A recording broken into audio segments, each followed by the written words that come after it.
dina accéder à cette demande parce qu'il parle de consensus xam nga à chaque fois que ñu bëgg a dawal ay affaire rek on nous dit nañu waxtaan ci consensus ça veut dire que la ñu waxoon du am et loolu moom moo ci liggéey présenté na ko conseil des ministres parce que j'ai été ministre premier ministre piloté ko président de la République joxe woon accord am bu ñu demee ba wëlbati ko nag ne léegi communes yooyu dañ leen di bàyyi ñu dem xam nañu fa gars yi jëm ces communes là sous peu di nga xool elles vont comme ces maires là elles vont tous rejoindre la coalition Diomaye président alors est-ce que am na ay discussions en amont parce que c'est vrai que foofu dafa am benn nit boo xam ne mooy jël kàddu mais avant amoon na ay discussions yoo xam ne seq ngeen ko waxtaan ngeen ko et yow maire de la capitale j'insiste sur ça parce que c'est la capitale aujourd'hui moo abrité le palais présidentiel les institutions de ce pays est-ce que bokkoon nga ci discussion yooyu non amoon na ay waxtaan auparavant mais boobu je n'étais pas maire avec Barthélémy maire oui mais maire bon de la je ville de crois que Dakar lui il participe bon xaw ma wóoruma bon bëgguma peut-être wax lu ma xam d'accord mais ce qui est sûr mooy ñoom Khadija Mahécor Diouf et d'autres maires participé woon nañ ci mais ñun on avait des retours nee naa la Bala Moussa def xam nga Bala Moussa Fofana waxtaan nañ ci sa position était ferme ces communes doivent disparaître parce que elles sont pas viables pourquoi tey ñu bëgg ko changer c'est ça la bonne question beneen bi mooy xam nga quand tu parles de réforme da nga naan mais réformes yi en l'état actuel des choses mënuñu ko appliquer en allant vers des élections liñ ci njort mooy aussi prétexte la pour repousser les élections mais élections yi dans tous les cas mënul génn 2027 peut-être le président peut les repousser mais il faut que mu am 2027 parce que pour mu reporter ko il faut qu'il passe par l'Assemblée nationale. bien sûr. loolu moom mooy suñu crainte par rapport à Abass Fall Bassirou Diomaye Faye nga nekk maire de la capitale il est le président de la République di ngeen gisee sur une question précise bu mu la soxlaa wala yow également sur quelque chose boo xamante ne ça concerne que Dakar et ça n'a rien à voir ci wàllu politique yéen a ngi gisee yéen a ngi waxtaan loolu kañ la mujj. oui on s'est vu une fois boobu je crois. bi nga nekkee maire rek léegi benn yoon. gis nañu benn yoon parce que quand même quand j'étais maire il avait dit que dina me recevoir pour ñu waxtaan ci Dakar il m'a reçu on a discuté il m'a dit man su ma voyagé il m'a donné le cas du Rwanda mais su ma voyagé Kigali ce que je vois dans un pays africain bu doon sama sago ñu am ko Sénégal et on peut le faire et je t'encourage dinaa la jàppale et surtout dans le cadre des JOJ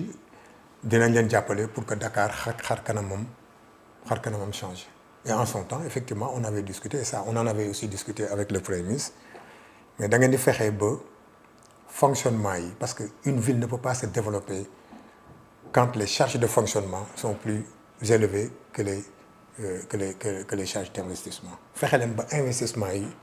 donc ëpp doole fonctionnement yi et ça on y a travaillé au niveau de la ville de Dakar et pour la première fois je crois dans l'histoire de la ville de Dakar je ne vais pas me tromper pour la première fois le niveau d'investissement dépasse le fonctionnement nous sommes à 57%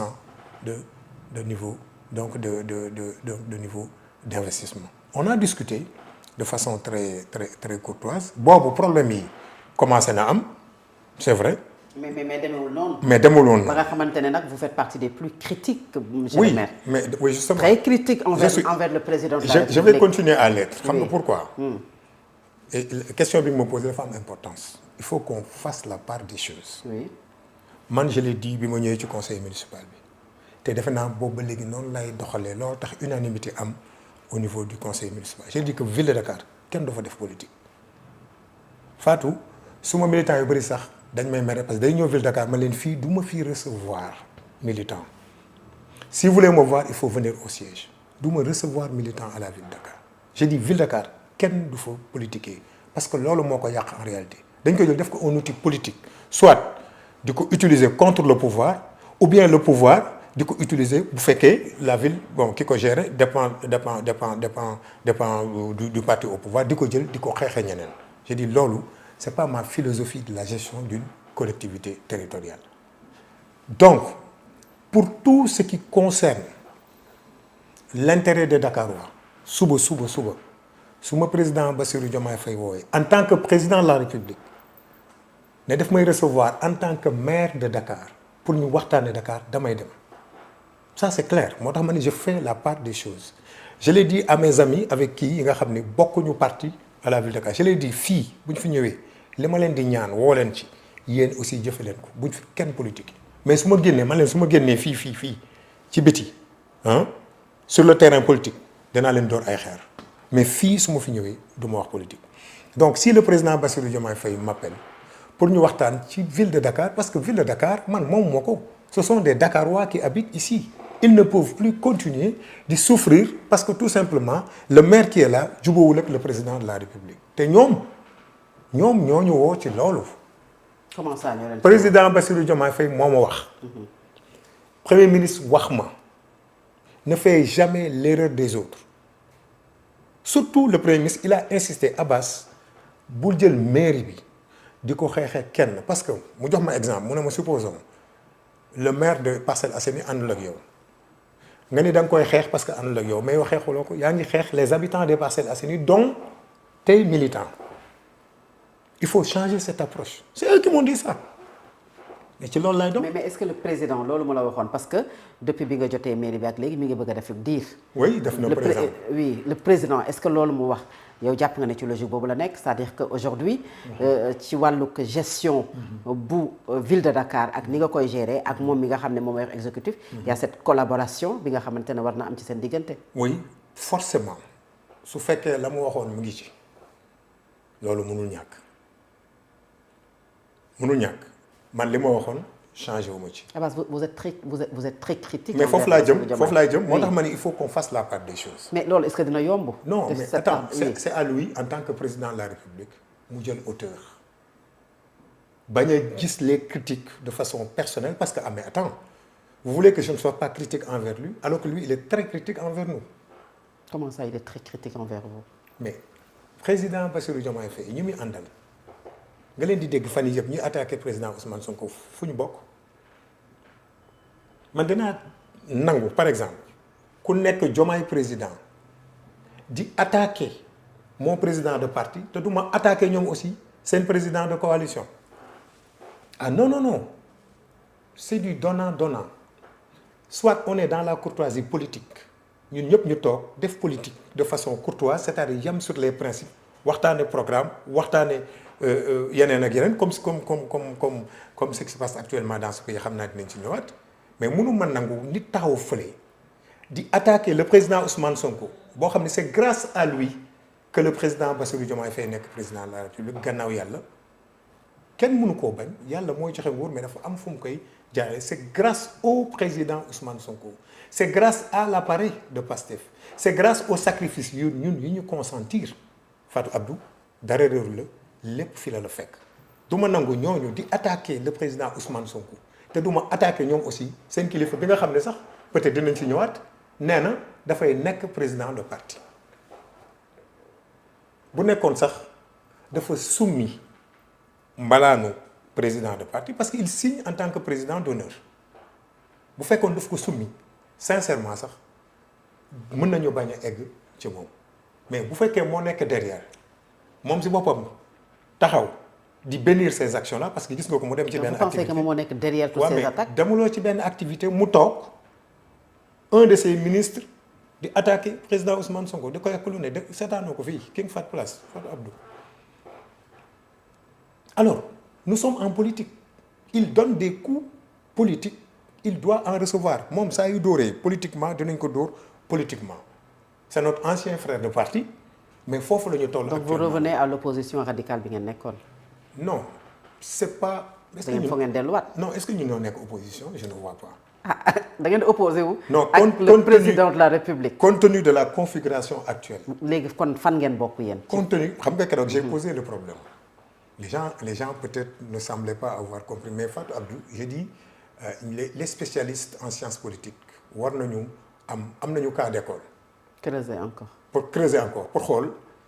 actuellement nii qui est dans l'opposition qui est au pouvoir boo diggee xale yi ñu naan c'est la première fois qu'on voit un président de la République s'opposer